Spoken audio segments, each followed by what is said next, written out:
Saya mulai lagi di Hot Room. Prof Cipta. Negara kita ini adalah negara yang sangat agamis, budayanya yang sangat tebal. Tapi kok malah ini terjadi, malah semakin parah. Menurut Prof, apa yang terjadi? Apakah ini akibat pandemik? Tidak bisa kebar, tidak bisa leha-leha? Menurut analisa Bapak, apa yang terjadi? Karena semakin banyak orang Indonesia yang kehilangan martabatnya, kehilangan dignity-nya. Karena apa? Nah, karena ini faktornya banyak sekali. Misalnya? Jadi kata Aristoteles, setiap insan manusia mempunyai dignity, mempunyai kehormatan. Ya. Orang yang tidak punya kehormatan, dignity, sama dengan binatang. Jadi orang yang mencabulin anak kecil itu sama dengan anjing, sama dengan kucing. Oke. Tidak ada dignity lagi. Ya, nah saya lihat memang makin banyak di Indonesia ini, mohon maaf, makin banyak orang kita ini yang kehilangan dignity-nya. Karena apa? Kenapa belakangan ini? Itu pertanyaannya. Ya, faktornya kompleks, faktornya ada sistem ekonomi yang terlalu kapitalistis, yang terlalu liberal, ada juga faktor pesimisme. Jadi artinya membiarkan semuanya boleh. Dan faktor paling utama, faktor penting adalah media sosial. Jelas internet, media sosial banyak manfaatnya, tapi juga banyak mudaratnya. Nah, kejadian ini ada juga kan. Jadi misalnya si perempuan disuruh foto, ya, buka bajunya, buka dadanya, buka celana dalamnya. Nah, setelah itu kan terangsang gitu kan. Nah, dia lupa anak perempuan ini kan masih bodoh gitu ya. Yeah. Diancam belakangan. Nah, saya viralkan foto telanjang ini. Tapi ini Pak, ini kebetulan terjadi di suatu yayasan atau sekolah yang kebetulan muridnya itu pakai pakaian penutup semuanya, pakai hijab. Atau memang otak cowoknya yang kotor atau kalau pakaiannya kan tertutup semua pakai hijab. Gimana itu Pak? Ini pertanyaan bagus.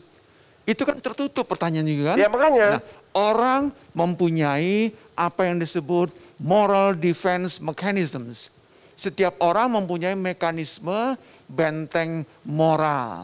Nah, kalau lihat perempuan yang sudah raper semuanya, malah makin menjadi-jadi. Masih juga terangsang juga, itu berarti bentengan moralnya sudah jebol.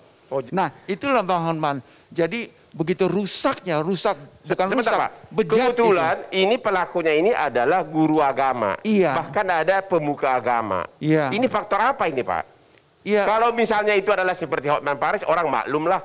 Ya udah begitu ya, kayak Farhan oke lah, memang sama-sama playboy, sama-sama ganteng, ya kan? Tapi ini kan tokoh pemuka. Jawaban kita adalah gue dikit, ya. Kalau kayak kami oke lah. Karena makin merosot dignity-nya, ownernya, kehormatan makin merosot, dia lupa sama sekali. Dia bukan hanya seorang guru, tetapi guru agama. Nah, ya apa boleh buat? Bukan hanya apakah ini karena penegakan hukumnya lemah, sanksinya kecil sehingga orang jadi tidak takut? Iya, tadi saya mengatakan faktornya kompleks banyak. Antara lain faktor hukum yang lemah juga. Saya kadang-kadang gemes kali lihat. Lama, lelet, bagaimana tuh teman-teman Bang Hotman tuh? Kalau proses begitu ya. Oke Pak Farhan dulu deh. Oke, siap. Tugas kalian apa ini DPR? Kalian kan wakil rakyat. Anak-anak kalian diperkosa, dihamilin begini. Kalian lakukan apa? Kalian terima gaji tiap bulan. Ngapain sih kalian di Senayan sana sih? Coba. Yang pertama kami mohon ampun dulu kalau begitu. Yang kedua tentunya kita sangat prihatin. Apa yang terjadi sekarang ini menunjukkan bahwa memang RUU TPKS, tindak pidana kekerasan seksual, yang sudah berulang kali melewati masa-masa persidangan, masa perdebatan, penuh dengan kompromi di kiri kanan, itu masih tertahan tidak bisa disahkan. Insya Allah mudah-mudahan pada paripurna DPR RI tanggal 16 Desember sudah bisa kita ketok sebagai draft resmi inisiatif DPR untuk dibahas bersama pemerintah. Saya agak sedikit kurang setuju. Ya. Karena tanpa tanpa RUU itu pun sebenarnya sudah ada undang-undangnya. Undang-undang perlindungan anak. Melakukan hubungan seks dengan anak di bawah umur 15 tahun penjara kan? Iya. 15 tahun loh. Betul, kalau dia orang terdekat korban. Bahkan diperberat. Iya, malah 15 tahun. Hanya dengan itu tadi melahirkan di bawah umur udah bukti otentik kan? Iya. Itu kenapa? Atau memang oknum penyidiknya yang kurang? RUU TPKS ini lebih spesifik tentunya. Ya. Salah satu di dalamnya itu ada kewajiban untuk pemulihan korban.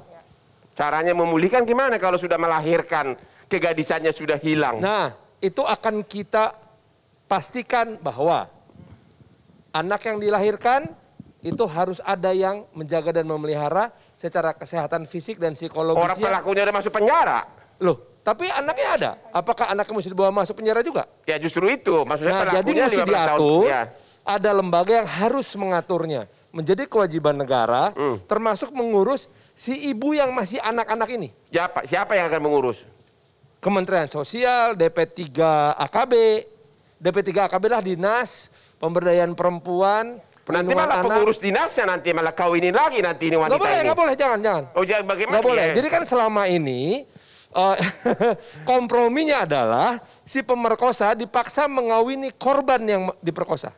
Hah, enak benar dia. Loh, ini kenyataan. Ya kalau kayak tadi, Dan korbannya itu nggak berapa? boleh terjadi. Wanita yang Itu nggak boleh terjadi.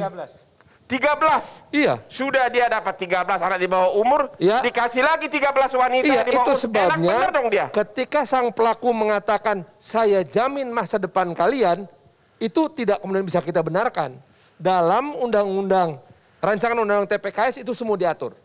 Ya. Akan ada sanksi pembatasan mobilitas sosial dan mobilitas media bagi mobilitas fisik maupun mobilitas sosial bagi sang pelaku yang bahkan sudah menjalani hukuman penjara dan juga pemberatan hukuman tersebut. Kenapa nggak langsung pasalnya dikebiri gitu?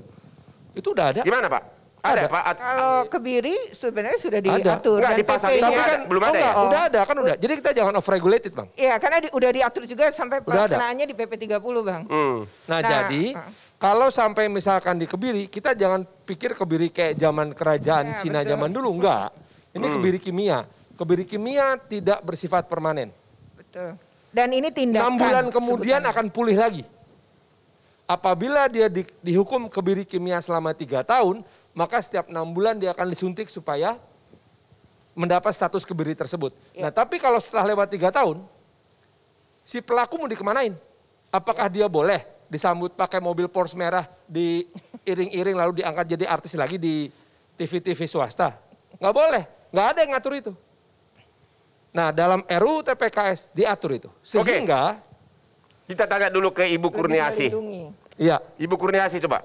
Ibu Kurniasih gimana pendapat Ibu atas RUU TPKS ini? Ibu katanya belum menyetujui Ibu Kurniasih. Benar nggak itu? Ya Bang Hotman, Bang Farhan, sehat ya Bang Farhan, ini teman seperjuangan di alhamdulillah. balik beliau ini. Sama-sama Luar Bu biasa beliau. Kurniasih. Ya, RUU TPKS ini memang sudah dimasukkan juga di dalamnya itu ada unsur pengaturan tentang pencegahan dan juga pelindungan terhadap korban. Ya, namun dari fraksi PKS kita sangat mengutuk keras nih Bang Hotman ya terhadap semua perilaku kekerasan, bahkan tidak hanya kekerasan, semua bentuk tindak kejahatan seksual itu harus dihukum seberat-beratnya. Nah, itulah yang kita kemarin di dalam pembahasan itu ya menyampaikan dalam pandangan fraksi yang terakhir bahwa fraksi PKS itu mengharapkan ketika di ketok palunya RUU TPKS ini dibarengin dengan RKUHP. Di RKUHP ini lebih lengkap nantinya karena KUHP kita yang kemarin masih harus dilengkapi terkait dengan beberapa tindak-tindak kejahatan seksual yang lainnya. Jadi nah, Ibu dalam kasus Ibu setuju dalam nggak kasus dengan anak RUU ini- TPKS ini? Ibu setuju nggak? ya karena masih perlu disempurnakan supaya lebih komprehensif dan lebih bernilai Pancasilais. Apa yang Ibu karena tidak supaya semuanya semua bentuk tindak kejahatan seksual jadi diatur di sini. Kita berharapnya seperti itu. Kalaupun tidak bisa. Apa yang Ibu utama tidak setuju yang perlu disempurnakan?